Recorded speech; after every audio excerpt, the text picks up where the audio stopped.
Hi, I'm Dr. Aronovitz. Today in our office we're doing a hair case on a young man who found us on Google search. He came in after having some other consultations elsewhere, decided to go with us, was happy with what we had to offer. He has mild hair loss that's starting in the front part of his head. He wants to kind of capture it now when he can to maintain his hair. Very realistic goals, and today we're starting the procedure where we're going to take some hair from his donor area, replace it in the front, and we hope you enjoy the video. We're just marking kind of what we're going to be implanting hair into. He wants to try to keep a relatively stable hairline that he has without getting aggressive and going too low, which we both agreed with prior to doing this. And so I'm pretty much following hairs that are really at the end of his hairline and trying to just mark the boundary. The line is really irrelevant. I'm not going to be making a straight line on his head. I'm going to be scattering hairs up and down in the front to make it more natural and more flowing into the back part of his hair. But that looks about where we're going to be. So take a look. So again, the line doesn't mean much because it's not going to be a line. It's going to be, I'm going to scatter, just like there's little scatterings of hair here. We're going to scatter hairs up and down. But we're going to take that in and just kind of blend it right into the hair up in here. And anything in between where you need some thickening through this area in the front, we're going to thicken up. That looks beautiful, man. Yeah, it looks good. All right, cool. This is where we're going to be taking the hair from. Call this the donor area. So I'm going to mark across here a little line to show you where we can kind of take hair from without a problem. And this hair is permanent hair, so wherever I place it on his head, it's going to grow permanently. And we're just kind of marking kind of in an area where the best density is of his hair. And as we go ahead and get things started, you'll see where we're going to make actual incisions and stuff to get this hair out.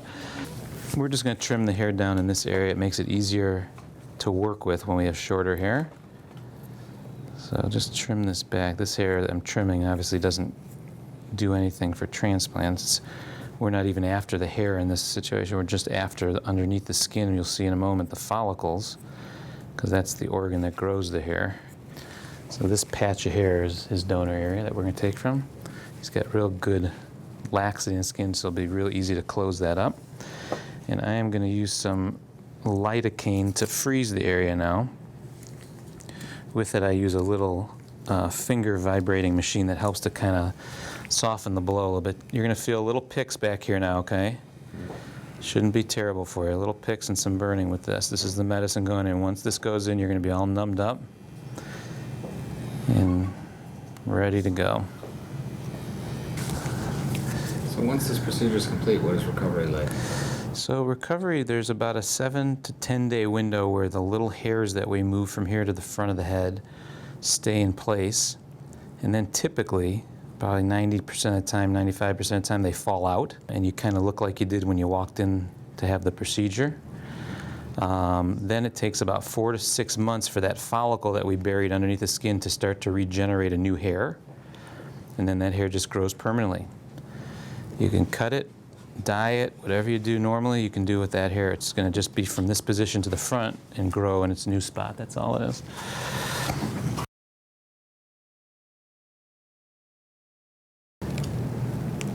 So what we try to mimic here is we try to follow the trajectory of the hair as it goes in so we can avoid cutting the follicles, because if you cut the follicles, they're no good and they can't be used for transplant.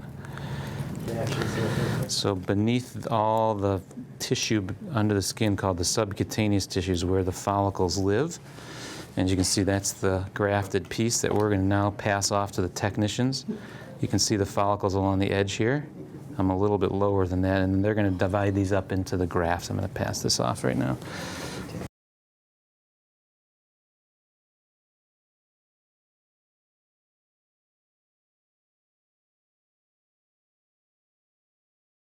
We do what's called a trichophytic closure.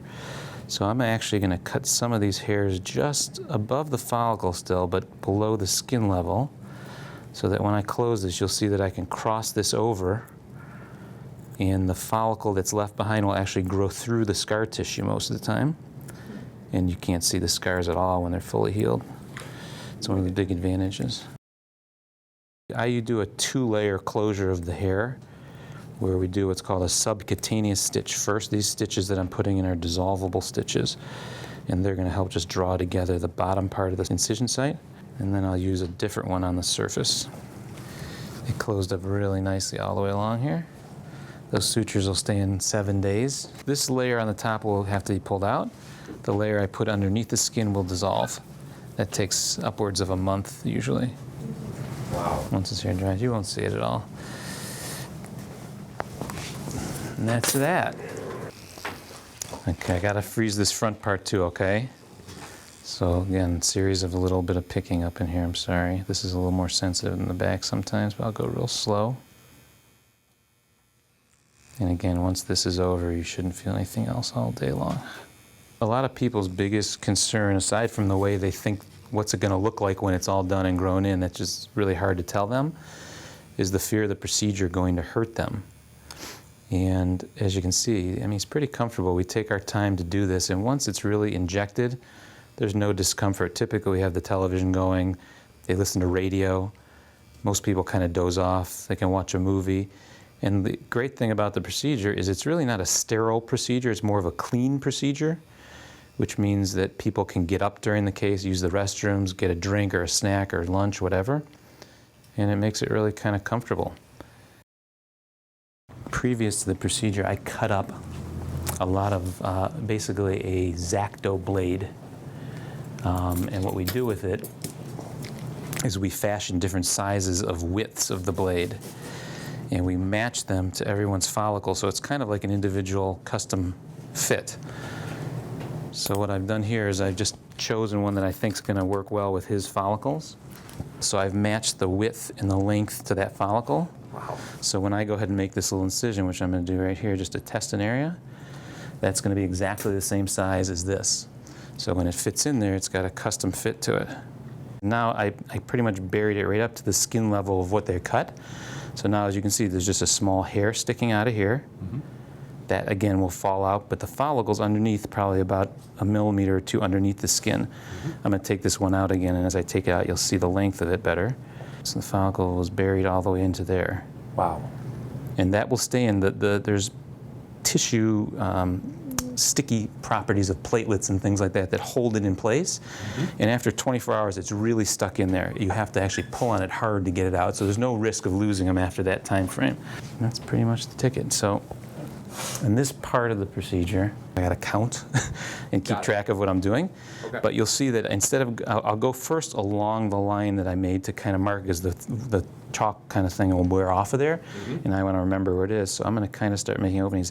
Again, the angle this way is very important. That's the way the hair, if you can see the hair here coming out on an angle, it kind of umbrellas in this direction. Going forward. So doing straight up and down, the hair won't match. So that's an important part of this. So you try to angle it according to the angles that are already there, and just kind of make little insertions like this. And where I get into the hairs that are here already, I just got to make sure I go between them, because in fact, if I go close enough to them, I could kill a follicle too. Got to be careful not to stab in on an angle near the follicles that are there, because you could destroy hair.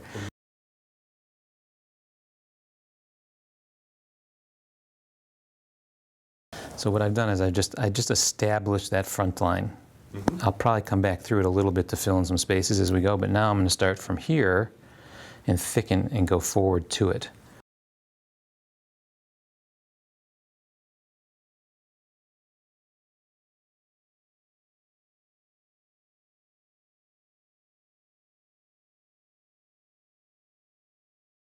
This is called gentian violet, and what it does, you'll see it stains blood cells. So it stains the skin too, but I'm going to wipe the skin part off, so all you see is what goes into the holes. That's the object. I'm staining into them a little bit.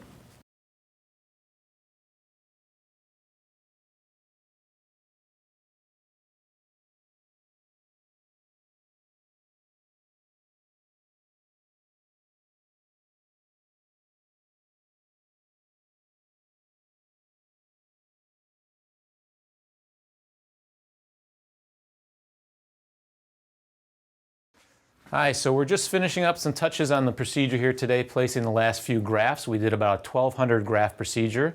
The patient will go home with some mild pain medication, some care instructions for his hair. He'll come back in a week for suture removal, and within 4 to 6 months we should have some beautiful hair growing.